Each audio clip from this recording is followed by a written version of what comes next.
একজন আসামি যার ব্যাপারে তদন্ত করে পাওয়া গেছে সে মাথায় গুলি করে 1030 জন মানুষকে হত্যা করেছে, গুম করে মানুষকে আয়নাঘরে রাখত। তার নেশা ছিল এই গুম ব্যক্তিদের হাত পা চোখ বেঁধে নৌকায় করে মাছ বুড়িগঙ্গায় নিয়ে যেত, গুলি করে লাশটা নদীতে ফেলত। গুলিটা ভিকটিমের মাথার কাছে নিয়ে করত।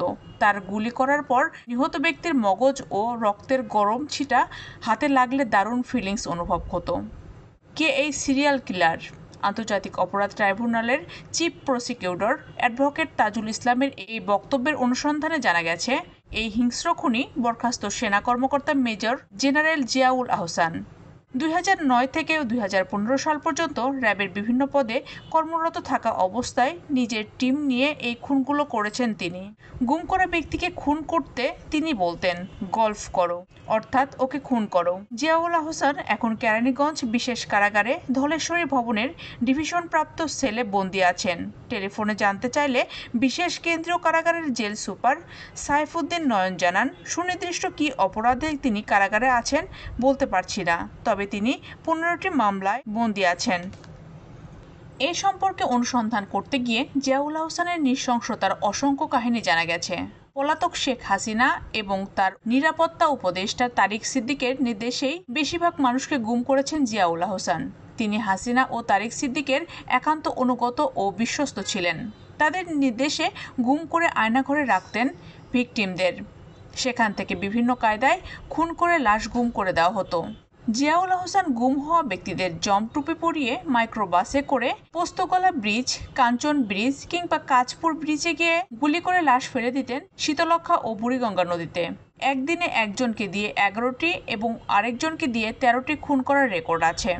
কখনো মাইক্রোবাসেই ইঞ্জেকশন দিয়ে মেরে ফেলা হতো। এরপর লাশ রেল লাইনের ওপর শুয়ে দিতেন। ট্রেন এসে লাশ দ্বিখণ্ডিত বা ত্রিখণ্ডিত করত। 2011 থেকে 2015 সাল পর্যন্ত কমলাপুর থেকে টঙ্গী পর্যন্ত ট্রেনে কাটা যত অজ্ঞাত পরিচয়ের লাশ পাওয়া যেত তা সবই জিয়াউল আহসানের খুন করা। বেশিরভাগ খুন করা হয়েছে বুড়িগঙ্গা ও শীতলক্ষা নদীতে। একটি নির্দিষ্ট নৌকা ছিল, সেই নৌকায় করে জমটুপি পরা ব্যক্তিদের মাঝ নদীতে নিয়ে টুপি খুলতেন, চোখ বাঁধা অবস্থায় থাকত, মাথার একেবারে কাছে অস্ত্র উঁচিয়ে গুলি করতেন। ফিনকি দিয়ে রক্ত ও মগজ এসে পড়ত জিয়াউল আহসানের হাতে, তখন তিনি উল্লাস করতেন। কখনো আবার দেখা যেত আগেই হত্যা করে লাশ নৌকায় তুলে নিচে এবং উপরে সিমেন্ট ভর্তি বস্তার সঙ্গে বেঁধে বুড়িগঙ্গায় ফেলে দিতেন, যাতে লাশ পানির নিচে তলিয়ে যায়। হতভাগ্য বিএনপির নেতা ইলিয়াস আলীর শেষ পরিণতিও ঘটে জিয়াউলের হাতে। ভারতীয় গোয়েন্দা সংস্থার এর চাহিদা অনুযায়ী বিভিন্ন ব্যক্তিদের ধরে সীমান্তের ওপারে হাতে তুলে দেওয়ারও অনেক ঘটনা আছে। সিলেট সীমান্তে এমন 7 জনকে তুলে দেওয়ার নজির একটি রেকর্ডের উল্লেখ আছে। একবার মেজর জেনারেল তারিক সিদ্দিকের ক্যান্টনমেন্টের বাসা থেকে 50 কেজির বেশি ওজনের একটি বস্তা পাঠানো হয় জিয়াউল আহসানের বাসায়। গাড়িতে করে যিনি এই বস্তা জিয়াউল আহসানের বাসায় নিয়ে যান, তার বর্ণনায় উল্লেখ করা হয় এটি ছিল টাকার বস্তা। জিয়াউল আহসানের চাকরি জীবন সম্পর্কে খোঁজ করে জানা গেছে তিনি সেনাবাহিনীর 24তম লং কোর্সের কর্মকর্তা। পরিচিতি নম্বর 060। 2009 সাল থেকে 2024 সাল পর্যন্ত বাংলাদেশের যে কোনো বাহিনী কর্তৃক সংগঠিত বিচার বহির্ভূত হত্যাকাণ্ড, গুম, আয়নাঘর, টেলিমনিটরিং ইত্যাদি সব অপরাধের চিহ্নিত অন্যতম প্রধান ব্যক্তি এই জিয়াউল আহসান। তারিক সিদ্দিকী তার প্রধান বস। তিনি তাকে মনস্টার বা দানব বানিয়েছেন। পৃথিবীর ইতিহাসে সবচেয়ে কুখ্যাত 15 জন সিরিয়াল কিলারের কাহিনী পর্যালোচনা করে দেখা গেছে তাদের মধ্যে সর্বোচ্চ 300 জনকে পর্যন্ত খুন করার ইতিহাস রয়েছে। হত্যা করে অস্বাভাবিক মানসিক তৃপ্তি লাভ করেন। পুলিশের ভাষায় সে ব্যক্তি সিরিয়াল কিলার, অর্থাৎ যে ধারাবাহিক বা একের পর এক মানুষ হত্যা করে তাকেই সিরিয়াল কিলার বলা হয়। খুনের নেশায় মত্ত থাকে সিরিয়াল কিলার। বিশ্বের কুখ্যাত এই সিরিয়াল কিলারদের ভয়ঙ্কর কাহিনীকে ম্লান করে দিয়েছেন জিয়াউল আহসান।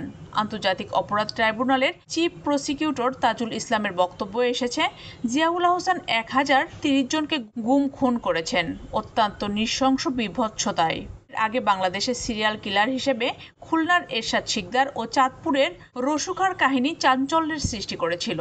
দুদক অনুসন্ধান করে জানিয়েছে, জিয়াউল আহসান অ্যান্টিগার অ্যান্ড বারবুডার নাগরিকত্ব নিয়ে সে দেশে বিপুল পরিমাণ বিনিয়োগ করেছেন। তিনি দুবাই, মালয়েশিয়া ও যুক্তরাষ্ট্রেও বিপুল টাকা পাচার করেছেন। দুদক সূত্রে জানায়, স্পেস ইনোভেশন লিমিটেড নামে জিয়াউল আহসানের স্বার্থ সংশ্লিষ্ট প্রতিষ্ঠানের নামে একটি ব্যাংক হিসাবেও 27 কোটি 10 লাখ টাকা লেনদেনের তথ্য পাওয়া গেছে।